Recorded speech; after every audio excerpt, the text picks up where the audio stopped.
अदायगी दिन ब दिन बढ़नी चाहिए, करनी चाहिए। इससे नबी पाक सल्लल्लाहु अलैहि वसल्लम की मोहब्बत और आका अलैहिस्सलाम की खुसूसी शफ़क़त और रहमत का नुज़ूल जो है ये होने का एक ज़रिया है।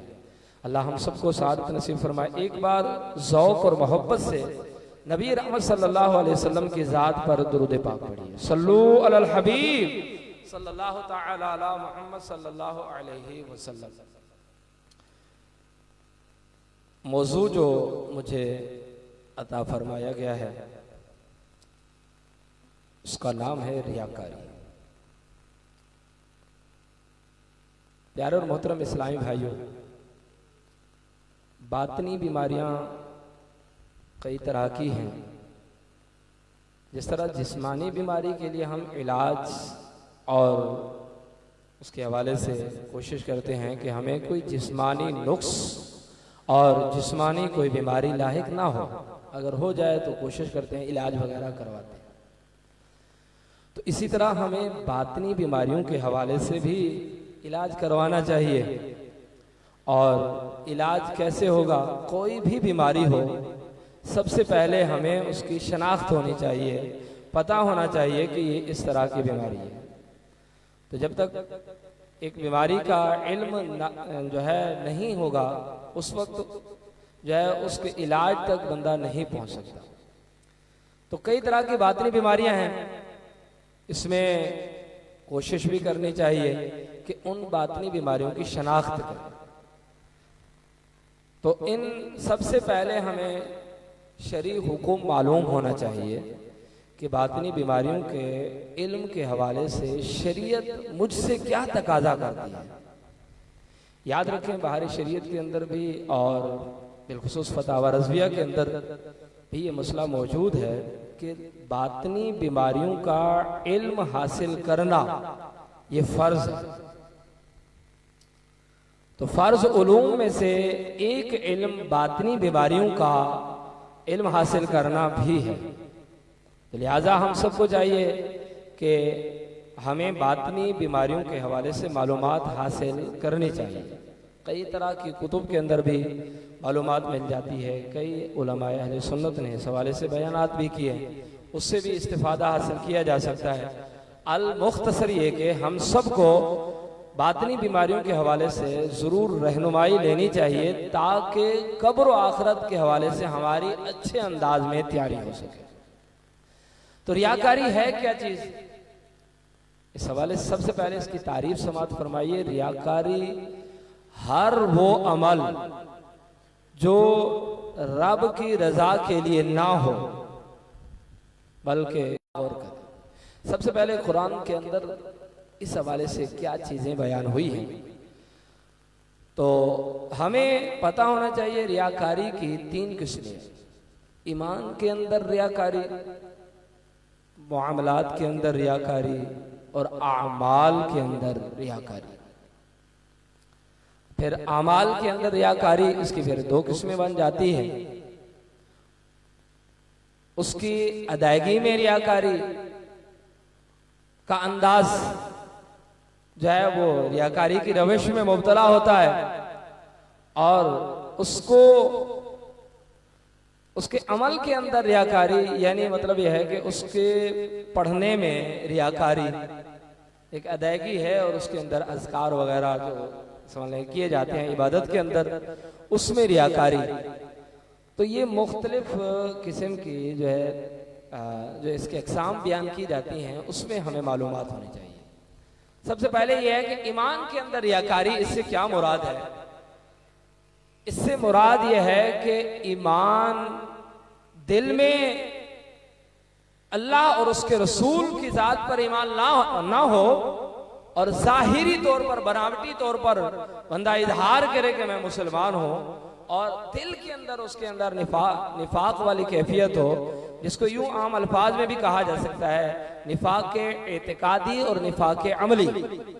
एतिकाद के अंदर निफाक, जैसे मुनाफिकीन के हवाले से कई तरह कुरान मजीद में आयात भी मौजूद हैं और अहादीस भी मौजूद हैं कि नबी पाक सल्लल्लाहु अलैहि वसल्लम की बारगाह में हाजिर होते तो कहते हम आपके साथ। जब अपने चेलों के साथ होते तो कहते हम तो उनके साथ सिर्फ मजाक करते हैं, हमारा जाना उनके साथ सिर्फ उठना बैठना ही होता है।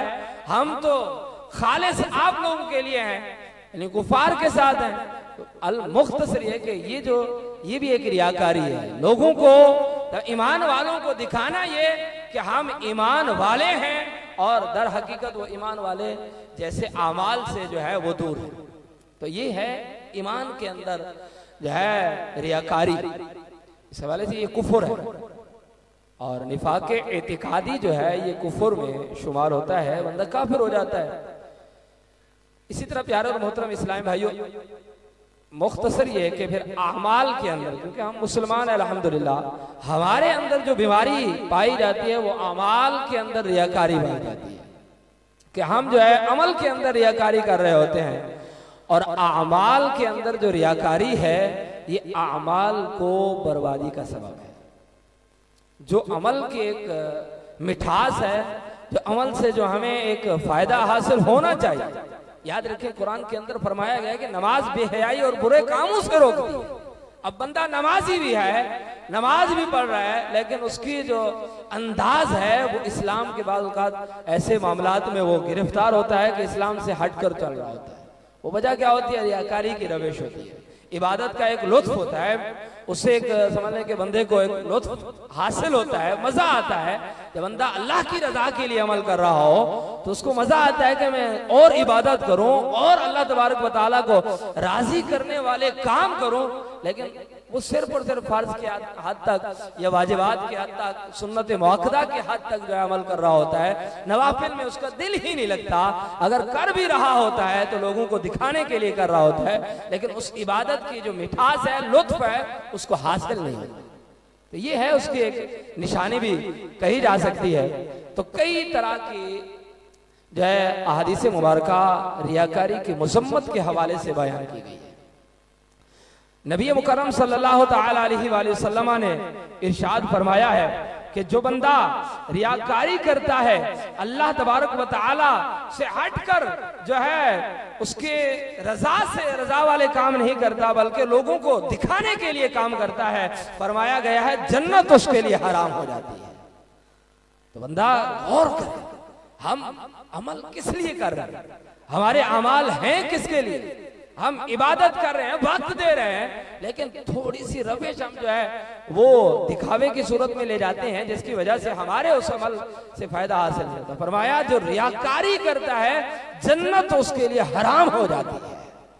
तो रियाकारी के हवाले से हमें इतनी समझने की इतनी बड़ी रिवायत है, गौर फरमाए। हमारा अमल ही जन्नत के लिए होता है, जन्नत के हुसूल के लिए होता है, लेकिन उसके बाद हमें जन्नत हराम कर दी जाए, फिर ऐसे अमल का क्या फायदा? इसी तरह प्यारा और मोहतरम इस्लामी भाई, नबी पाक सल्लल्लाहु तआला अलैहि वसल्लम का फरमान है, आका ने इरशाद फरमाया जिसने लोगों के सामने अच्छे तरीके से अमल किया और तन्हाई में बुरे तरीके से अमल किया, चाहे वो नमाज है या कोई भी है, फरमाया बेशक उसने अपने रब की तौहीन की है। ये रब की तौहीन का भी एक सबब है रियाकारी। तो हमारी इबादत में बाज़ औक़ात इस तरह होता है, कोई देख रहा हो तो हमारी समझने के बड़ी रकातें भी बड़ी हो जाती हैं, उसके अंदर किरात भी बड़ी हो जाती है, और समझने के फिर उसका अंदाज भी मुख्तलिफ हो जाता है। जब हम अकेले होते हैं तो उसका अंदाज मैं और आप अपनी इबादत का खुद ही जायजा। इसी तरह और हदीस पाक है, नबी पाक सल्लल्लाहु तआला अलैहि वसल्लम ने इरशाद फरमाया जिसने अल्लाह के साथ गैर खुदा के लिए दिखावा किया, तहकीक रब्बे करीम से वो बरी हो गया है।